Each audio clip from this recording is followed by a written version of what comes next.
Hello. This tutorial is going to walk you through setting up system lead fields or custom fields in the Ricochet CRM. You're going to have to actually go into Ricochet in order to do this. So if your account has not been provisioned yet, you may want to skip this step and come back to it later.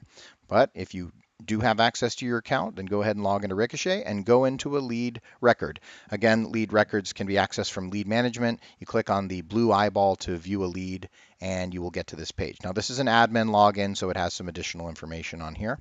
But ultimately what we want to do is we want to create our fields. Now I've already created a whole bunch of fields in this account, and we have a whole lot of different field types and some that are going to be coming. But once you get on this page, you should have some basic fields like first name, last name, email, phone. Go ahead and click to edit the fields here, this blue button to edit the fields.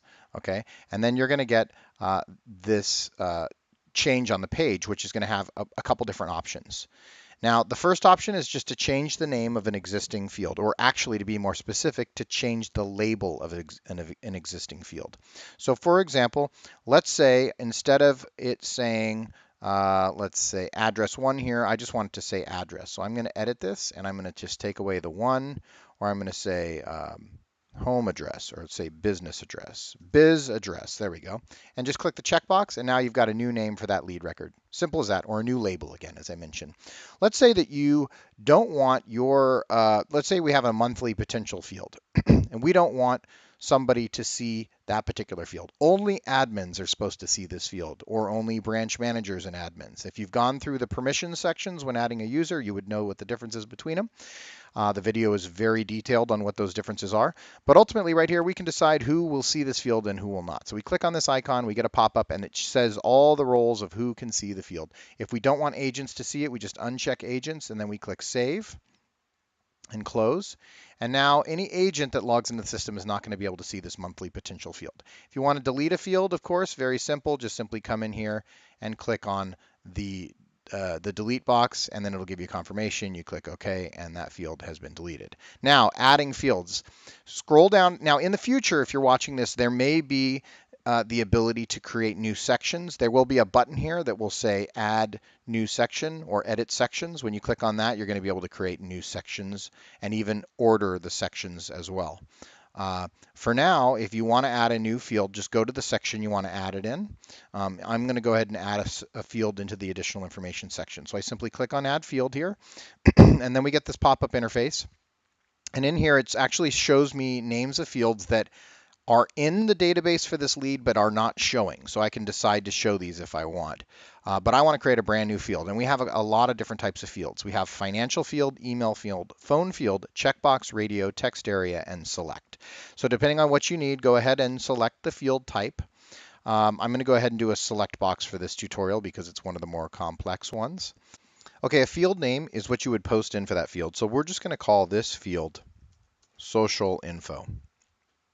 And then the label is what you're going to see here on the front end. So I would just say social data. The point is you can have a different, and also you need an underscore for these field names. So make sure when you're doing a field name that you give it an underscore. On the label, this is what's going to show up. You can call it pineapple if you want. It doesn't matter. That's what it's going to say here on the front end. The back end, it ultimately is going to be called social info. Then, since we're doing a select box, we need to add our options here. So we're just going to say Facebook, Twitter, Google Plus. All right.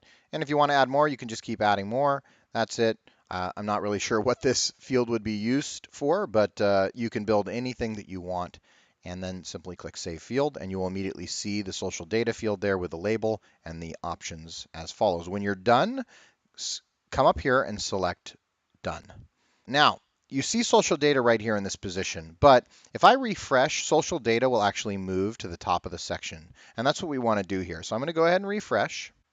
Okay, I've refreshed, and you can see, as I said, social data will move to the top of the section. Now we want to rearrange where social data sits on this area. It's important to create your fields first and then arrange them later, because if you create them and arrange them and then save, the arrangement sometimes will not stick. So again, create your fields first. When you're done creating all your fields, then drag them where you want and ultimately save. So we're going to click on Edit Fields again. it's going to show this data. Now, once we're in this mode, we can start to drag these fields. So let's say that I want to take social data and I want to move it down here to the middle. I'll go ahead and just drag it there and let go, and then I'll see social data in the middle. I can also move it to a different section though. So maybe I want to move social data to the second one down on the personal details. I'll just drag it over here like that, drop it in, and now it's in my personal details section. Okay, when you're done, click on done, and as always, refresh to make sure everything's in the place that you want and that you had no errors. And just get rid of a couple fields here while we're in here, and there we go. So I just did a little more cleanup. That is creating custom fields, editing their labels, deciding which users can see which fields, and dragging and moving fields as well. All right. Thanks so much. And as always, let us know if you have any questions.